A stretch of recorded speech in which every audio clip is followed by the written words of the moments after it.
Hello there, friends! Blast is slowly coming to an end, and this means that the most interesting things are about to happen. Besides, we've been introduced to a lot of new information in the last few days. Why NIP went through a sudden replacement again, a new team of Boomwich, and why Simple became a sniper in the first place. All in all, there's a lot of things to discuss. Let's get straight to it. Traditionally, let's start with the reshuffles. As expected, Buddy moved to Kenny's team, which is Falcons, and Haji was put on the bench, so now they have a real French dream team just in time for the upcoming Blast. And Heat, on the contrary, seems to be falling apart. They owe a lot of money to Jax, more than 100,000 euros, and apparently it looks like things aren't great for them at the moment. So it is expected that Jax will leave the team and Maka and Razmal will take the vacant places. To cut it short, the French scene is now going through some rearrangements, and they are much bigger than the ones on the Brazilian scene. Something tells me that Jax will join Amanek in LDLC, or maybe not. We'll see. Next in line, we have unexpected reshuffles in NIP. K0nfig became a member of the team instead of Hampus. That was quite a surprise to all of us. Fans were thinking that Hampus would only miss Blast. As it turned out, everything is much more serious. There is no information about any exact details, but Hampus has some health issues. He will be missing the entire first season until summer, and maybe even more, as it happened with D-Wise once. As Hampus himself writes, he's fine, but the doctor recommended him to take a vacation. And because of this, the org decided to put K0nfig on a long-term contract urgently. Let's do some quick maths. NIP have switched 4 players in 10 months. That's rough. There's only one player from the previous lineup that is still present in the team, and that is Rez. It'll be great to see your opinions in the comments below. Right, do you like these replacements? And would Ninjas in Pyjamas benefit from this? And finally, the last thing about the reshuffles. Another unexpected information came from insiders. According to rumors, Boomwich decided to assemble his own composition. Again, apparently he doesn't really want to wait for Bad Boom, who decided to put their CSGO roster on pause. And now, a couple of days after this rumor has been spread, new ones have begun to appear. The new info reveals almost the entire composition. So, according to unconfirmed info, the team will consist of Forrester, Nickelback, and Dentists. Moreover, Boomwich will not be the captain, while Nickelback will take on this role. It is definitely an intriguing squad. They only need the 5th player, so here's where Overdrive decides to step in. Народ, а как вам состав? Никель, Boomwich,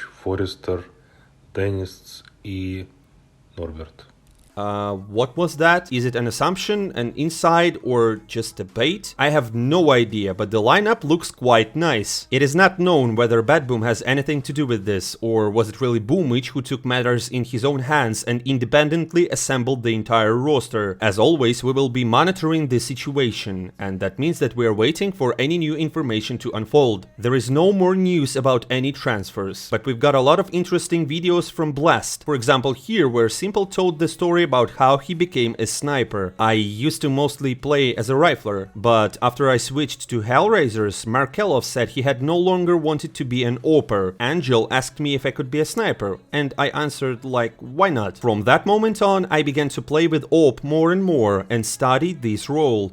So you didn't come to this role by yourself, he was asked. No, but in general I played using different weapons. Sometimes I used AWP for fun, in different places. So that's the story. It turns out that if it wasn't for Markelov, maybe Simple would have played as a rifler, and maybe he wouldn't become the top 1 player in the world. Another interesting interview with Blade was filmed before the match with G2. We adhered to our development strategy. In general, this is the NAVI system. We have to raise young players who then will switch to a new level, move into the main squads. Therefore, we adhere to our system, we do not doubt it. It was the same with Bit. Manesi could have been in the core squad of NAVI if we needed a sniper. It's the same with Hattrick, a sniper again. Now NPL. We have to give him a chance to see how good he is, what he's capable of. Before that, Blade was saying that it was too early for Manesi to enter the tier 1 scene, and that firstly he should have been able to hit the opponent at least 9 times out of 10, and now it turns out that he would have been taken to the core roster with no problems if not for Simple. In fact, it would be cool to see how Manesi and Simple would get along in the same team.